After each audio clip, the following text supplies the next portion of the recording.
जय मां विंध्यवासिनी। मैं हूं पंडित अमित सुरेश पांडे और आप देख रहे हैं मेरे साथ भाग्योदय। श्रावण मास में दिन के अनुसार शिव की पूजा का विशेष महत्व कहा गया है। किस दिन पूजा करने से भगवान शिव क्या प्रदान करते हैं, क्या कृपा देते हैं, क्या फल मिलता है वो बताता हूँ। जैसे रविवार के दिन अगर भगवान शिव का पूजन किया जाए तो यह पाप नाशक होता है, अर्थात आप सभी पाप से मुक्त हो जाते हैं। सोमवार के दिन भगवान शिव की पूजा करने से धन लाभ होता है। मंगलवार के दिन पूजा करने से स्वास्थ्य लाभ, रोग निवारण की प्रक्रिया पूर्ण होती है। बुधवार के दिन संतान प्राप्ति होती है। गुरुवार के दिन पूजा करने से भगवान महादेव कृपा से आयु वृद्धि होती है।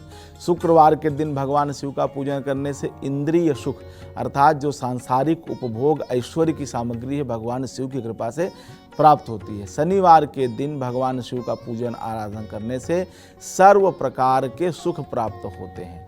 अब भगवान शिव की पूजा में आप किस तरह के पुष्प का प्रयोग करें, उससे क्या फल मिलता है, किस बिल्व पत्र के या जो पूजोपचार सामग्री है, पत्र पुष्प क्या आप समर्पित करें, उससे क्या मनोकामना पूर्ण होती है वो बताता हूँ।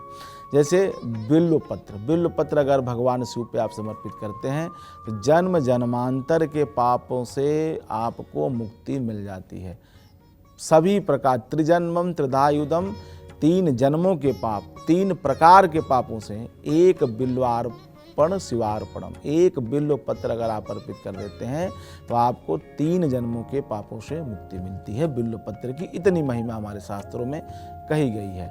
कमल का पुष्प अगर आप भगवान शिव पे अर्पित करते हैं तो मुक्ति, धन, शांति, ये तमाम विषय जो जीवन में आवश्यक हैं भगवान की कृपा से ये सुख प्राप्त होते हैं। कुशा अगर भगवान शिव को चढ़ाई जाए तो कुशा चढ़ाने का फल ये है कि आपको मुक्ति मिलती है, अर्थात मोक्ष प्राप्त होता है, भगवान का सायुज्य प्राप्त होता है। दुर्वा आयु प्रदायक है। धतूरा यह पुत्र संतान सुख देने वाला है।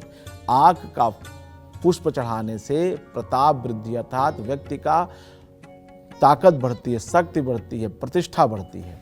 कनेर के पुष्प रोग निवारक और श्रृंगार के पुष्प संपदा वर्धक कहे गए हैं।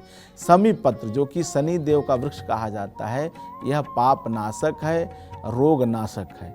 भगवान शिव के अभिषेक में आप किन वस्तुओं का प्रयोग करें, कैसे करें, उसका क्या लाभ होता है यह भी बता देता हूँ लगे हाथ। जैसे शहद का प्रयोग करने से रोग नाश होता है। दूध का प्रयोग करने से समृद्धि प्राप्त होती है, सब मनोकामनाएं पूर्ण होती है। कुशोदक कहा जाता है रोग नाश के लिए। कुशोदक अर्थात जल में कुशा डाल के उससे अभिषेक करें तो रोग नाश होता है, अर्थात कठिन से कठिन रोगों में शांति होती है। गन्ना का रस, इक्षुरस से अगर आप अभिषेक करते हैं तो धन कारक, मंगल कारक हो जाता है। गंगा जल से अभिषेक करने पे सर्व सिद्धि मनोकामना पूर्ण होती है, सर्व प्रकार की सिद्धियां प्राप्त होती हैं। ऋतु फल अर्थात फलों के रस से अगर आप अभिषेक करें तो धन लाभ होता है। भगवान शिव शंकर करोड़ों सूर्य के समान देदीप्यमान है, जिनके ललाट पर चंद्रमा शोभायमान है। नीले कंठ वाले नीलकंठ भगवान शिव अभिष्ट वस्तुओं को देने वाले हैं। 3 नेत्र वाले यह शिव काल के भी काल महाकाल हैं। कमल के समान सुंदर नयनों वाले, अक्षमाला और त्रिशूल धारण करने वाले अक्षर पुरुष यदि क्रोधित हो जाएं तो त्रिलोक को भस्म करने का सामर्थ्य रखते हैं, और यदि किसी पर दया कर दें तो त्रिलोक का स्वामी भी बना सकते हैं। यह भयावह भव सागर पार कराने वाले समर्थ प्रभु भगवान भोलेनाथ हैं। भोलेनाथ बहुत ही सरल स्वभाव, सर्वव्यापी और भक्तों से शीघ्र प्रसन्न होने वाले देवाधिदेव महादेव हैं।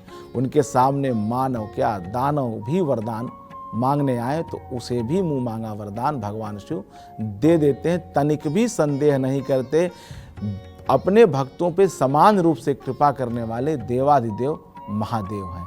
इसलिए सावन के महीने में नियमित रूप से यथाशक्ति जैसी आपकी शारीरिक मानसिक स्थिति है उसके अनुसार भगवान शिव की पूजा आराधना करते रहिए, क्योंकि उनकी कृपा का गुणगान करना संभव नहीं है। आप भगवान शिव की आराधना पूजन करें, जरूर भगवान शिव आपका कल्याण करेंगे, मंगल करेंगे। मां विंध्यवासिनी आप सभी का कल्याण करें, आप सब पर अपनी कृपा दृष्टि बनाए रखें। इसी के साथ मुझे अनुमति दें। नमस्कार।